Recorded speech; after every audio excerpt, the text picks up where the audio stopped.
우리 지역 국회의원들의 활동 소식을 전해드리는 국회는 지금입니다. 이번 주 강원 지역에는 아주 반가운 소식들이 이어졌습니다. 그중에는 강원 남부 지역의 염원이었던 영월 삼척 고속도로 예비 타당성 조사 통과 여부였는데요.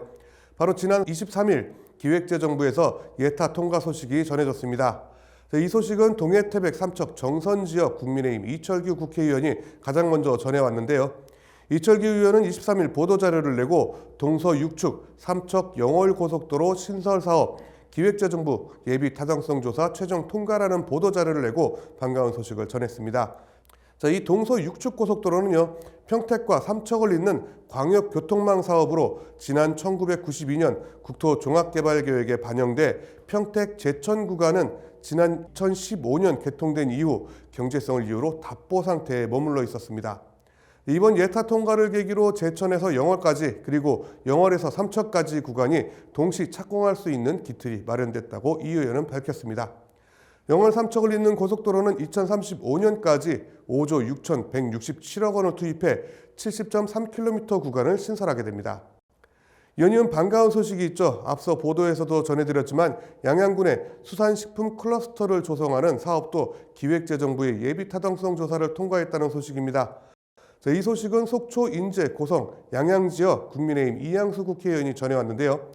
연어 산업을 중심으로 한 수산식품 클러스터 조성 사업은 대서양 연어 양식을 위한 연구부터 물류까지 연계된 수산식품 클러스터를 조성하는 사업으로 양양군 현북면에 사업비 1,503억 원을 투입해 수산식품 거점 단지를 조성하게 됩니다. 연어는 국내 수요가 높지만 전량 수입에 의존하면서 연간 7천억 원의 국내 자본이 해외로 유출되고 있었습니다. 끝으로 원주시 을지역 더불어민주당 송기현 국회의원은요, 개인 택시 업계 진입 활성화를 위한 법안을 대표 발의했습니다. 개인 택시 운수업계 진입 활성화를 위해 면허의 상속, 양도와 관련한 행정 규제 완화를 골자로 하고 있습니다. 현행법은 개인 택시 운송 사업자가 사망할 경우 상속인이 피상속인의 사망일로부터 90일 이내 국토교통부 장관 또는 시도지사에게 신고하도록 규정하고 있습니다.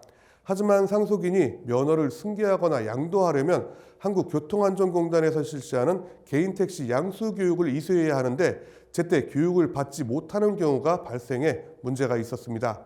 이 같은 문제를 해결하기 위해 상속신고 기한을 최대 90일 연장할 수 있도록 보완책을 개정안에 담았습니다.